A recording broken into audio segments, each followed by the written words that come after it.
A comunicação de Bolsonaro é eficiente? Quais são os motivos, quais são as razões pelas quais ele desarma o discurso dos seus opositores? Quer saber? Acompanhe comigo aqui no Balanço Crítico.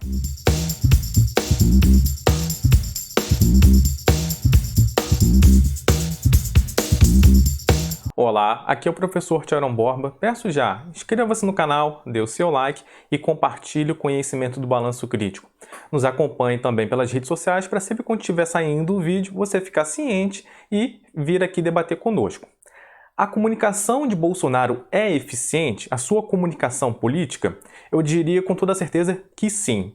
Aí vocês podem falar, mas Tiaron, ele é um político abominável, ele é um péssimo presidente, ele é um péssimo gestor. Isso, ele pode ser até um péssimo gestor, mas ele eleitoralmente, ele sempre foi muito eficiente. E para você ser eleitoralmente eficiente, você precisa de uma boa comunicação política. Lembrando, o Bolsonaro nunca perdeu uma eleição, ele ganhou todas que ele disputou. Desde a época que ele se candidatou a vereador pela cidade do Rio de Janeiro, e seus mandatos, as suas campanhas para deputado federal e agora, a última campanha em 2018 para a presidência. Então quer dizer o seguinte, ele sabe fazer política, ele sabe se comunicar com o seu eleitorado. Qualquer pessoa que vai para a vida política, ele tem que saber da onde ele vem, quais são suas bases sociais, quais são os discursos que produzem a aderência e ele continuar eleitoralmente competitivo. Por exemplo, vem saindo pesquisas do ano passado que a sua aprovação melhorou. A gente sabe que existem variáveis do auxílio emergencial, as suas relações com o Congresso, etc. Mas não é o caso. Por mais que venha a declinar um pouco a sua aprovação de ótimo e bom nas pesquisas que vão sair agora, janeiro, fevereiro e março, ele vai manter uma boa parcela do eleitorado, porque a sua comunicação é muito eficiente e os próprios opositores, principalmente a esquerda, não conseguem desarmar o discurso do Bolsonaro. E ele sabe operar.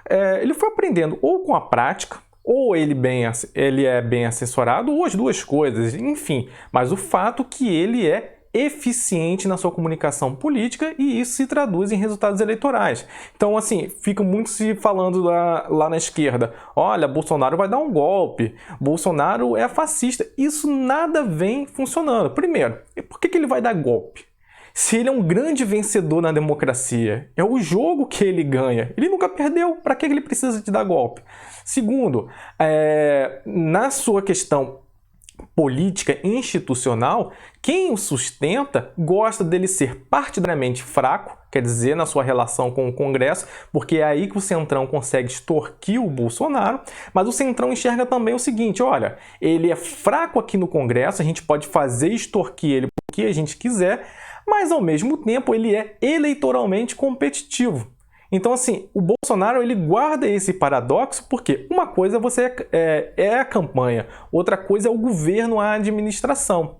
Então, ele cai como uma luva, por exemplo, para o Centrão, que tem uma gama enorme de deputados e que tem interesses extremamente fisiológicos. E parece que a esquerda não entendeu isso exatamente. Como opera o Bolsonaro, o seu discurso, a quem que ele agrada, por que que ele está ali. Então é isso que eu vou tentar explicar aqui um pouco para vocês nesse vídeo. O que nós precisamos entender em relação ao Bolsonaro, o seu discurso, a sua eficiência e como ele tem aderência à população e seus contradiscursos, né? O contradiscurso em relação ao Bolsonaro, os ataques que ele recebe da esquerda não produzem efeito, por exemplo, chamar ele de autoritário, de fascista.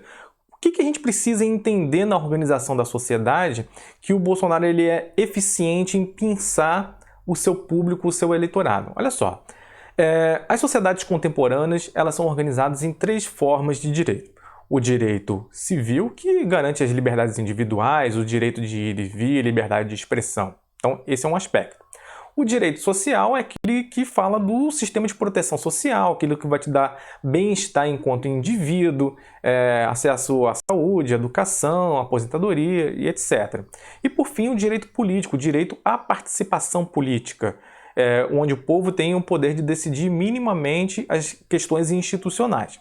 Então, pois bem, retendo essa ideia, quando a gente tem esses três direitos funcionando de maneira razoavelmente harmônica, você produz uma sociedade democrática e republicana, que é o caso brasileiro. E as sociedades ocidentais de uma maneira geral. Onde que opera o discurso do Bolsonaro? Ele é autoritário, mas ele não parece autoritário. Aí é que está a grande sutileza do discurso do Bolsonaro. Ele hipertrofia os direitos individuais, as liberdades individuais. Ah, Tirone, mas como assim? Ele é autoritário falando das liberdades? Sim, porque quando você desequilibra o direito social, o direito político e os direitos civis, no que tange às liberdades individuais, nós causamos esse fenômeno de ter um autoritarismo sutil, que é aí que a esfera do Bolsonaro funciona. Por exemplo, ele fala, não, vacina, toma quem quer.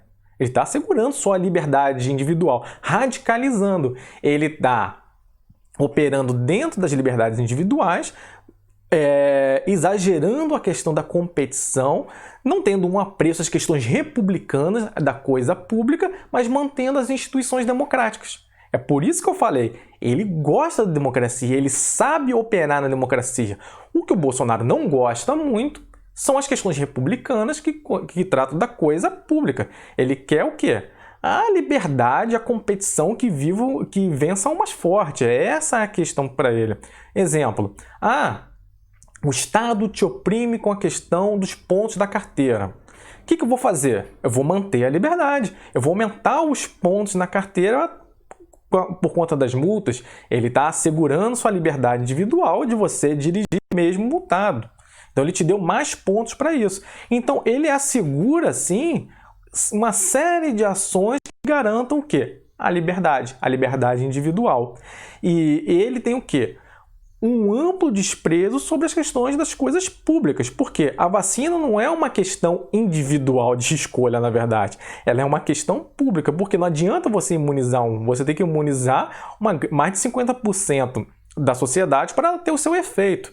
Então, fica essa questão desse paradoxo. O Bolsonaro, ele é autoritário ou não é autoritário? Mas quando a gente analisa mais de perto, ao ele hipertrofiar as liberdades individuais em detrimento da questão pública, ele passa uma certa aparência que ele defende as liberdades, mas no final das contas ele é extremamente autoritário. Por isso o Brasil está aí com 200 mil mortos. Então essa é a grande questão. E quando a oposição o chama de fascista, autoritário, ela não sabe desarticular esse discurso do Bolsonaro. Essa é a grande questão. Não adianta ficar chamando ele de fascista. Será que ele, realmente, se a gente pegar as condições históricas do fascismo, ele se enquadra? Eu posso até fazer um outro vídeo discutindo isso, mas eu acho que não. O fascismo ele tinha todo um ideal, um projeto de sociedade bem organizado, não negava a ciência,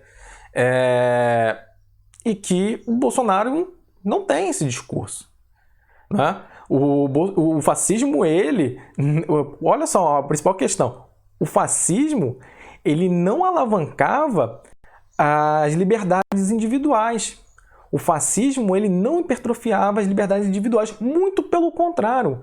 Eram estados organizados em prol de uma coletividade identitária muito exacerbada. Tudo é bem oposto ao que o Bolsonaro coloca. Então, por isso que esse discurso, Bolsonaro é nazista, fascista, ele não tem aderência nas campanhas políticas. E para 2022, quem quiser competir com o Bolsonaro vai ter que saber desconstruir esse tipo de discurso. Se você concorda, comente aqui embaixo, deixe o seu like. Se você discorda, comente também. Um abraço, até a próxima.